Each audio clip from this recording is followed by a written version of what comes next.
मुल्क में corona virus की वजह से हर शख्स परेशानी में मुब्तला है, लेकिन कुछ लोगों को अपनी जान और इज्जत और आबरू के लाले भी पड़ गए हैं। सिंध के सरकारी अस्पतालों में सैकड़ों एम्बुलेंस फराहम की गईं, लेकिन अफसोस के साथ आज भी इंसान की मैयत को गदागाड़ी पर अस्पताल से घर की तरफ ले जाया जा रहा है।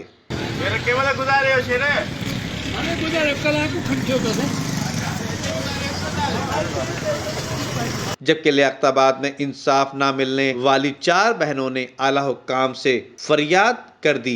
हमारे साथ बहुत नाजायज हो रहा है। हमारी अम्मी का एक फ्लैट है नाना की बिल्डिंग में, जो कि हमें दिया नहीं जा रहा। 2 साल से हमें सिर्फ आसरे दिए जा रहे हैं और घर नहीं दिया जा रहा।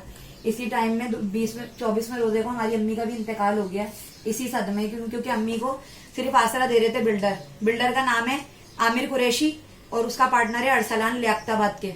ये दोनों सिर्फ हमें आसरे दे रहे हैं पर हमें घर नहीं दे रहे और हम किराए पे रुल रहे हैं जब से। और हमारे पास किराया देने के भी पैसे नहीं है। 3 महीने का किराया भी हमारा चढ़ चुका है। मालिक मकान हमारा सामान बाहर फेंक रहा था, इसलिए हमारी नाना की बिल्डिंग में एक फर्स्ट फ्लोर खाली था, उसमें हमने सामान रख लिया है मेरे भाई ने लाकर।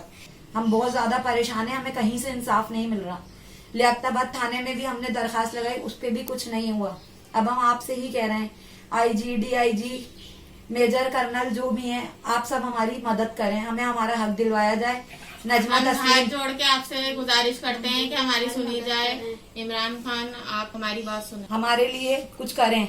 हम बहुत ज्यादा परेशान हैं और हमारी सेफ्टी की जाए। हमारे साथ कुछ भी हो सकता है क्योंकि हमें चारों तरफ से धमकियां मिल रही हैं। सिंध में इंसाफ के मुतलाशी और बुनियादी सहूलियात से महरूम अफराद का साहिब इख्तिदार से दरख्वास्त है कि बराए मेहरबानी इनको इंसाफ दिया जाए।